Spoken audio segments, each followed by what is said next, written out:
Pang-merienda ng aking kids. Dahil rest day natin ngayon. 1 cup flour, 6 tablespoon cocoa powder.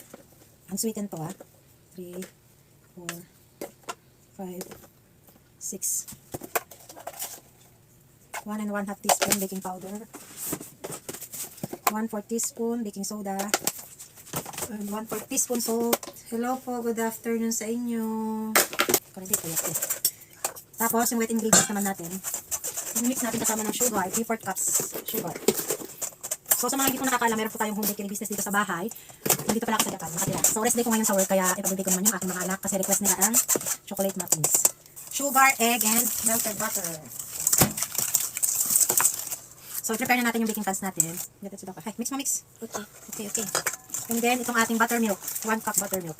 Wow, sukri. Mucho tayo. So, ayan. Vanilla pala, vanilla essence. Wow. And then, yung ating mixture ng dry ingredients. Okay, sukri. So, yan lang, basic lang. Nilagay lang natin ng ingredients ay 1 cup flour, cocoa powder, 6 tablespoon, and then baking powder, baking soda, salt, and then sa wet ingredients naman ay sugar, melted butter, egg, buttermilk, and vanilla extract. Tapos lagyan natin ng chocolate chips. Mama. Wow! Chips. Yung favorite nila ang chocolate chips. Lagyan natin. Mada? Tama ba itong ano natin? Wow! Moちょっとチョコチップス入れたらもういいチョコチップス。これ入れて味見して。Tikman madali. So, mabilis lang ito mga... Okay. 18 to 20 minutes lang ito i-bake. Okay. Sobrang dali lang po kahit hindi na kayo gumamit ng electric mixer. Wow. By hands lang pwede na.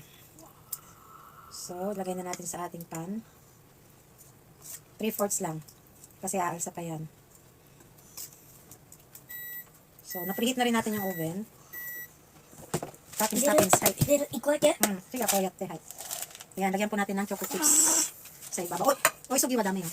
Mahal ang chocolate chips. So, hirog ito.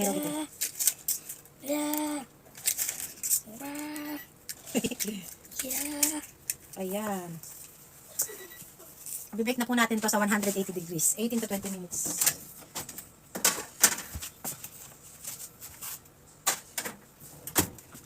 Inom po tayo caramel.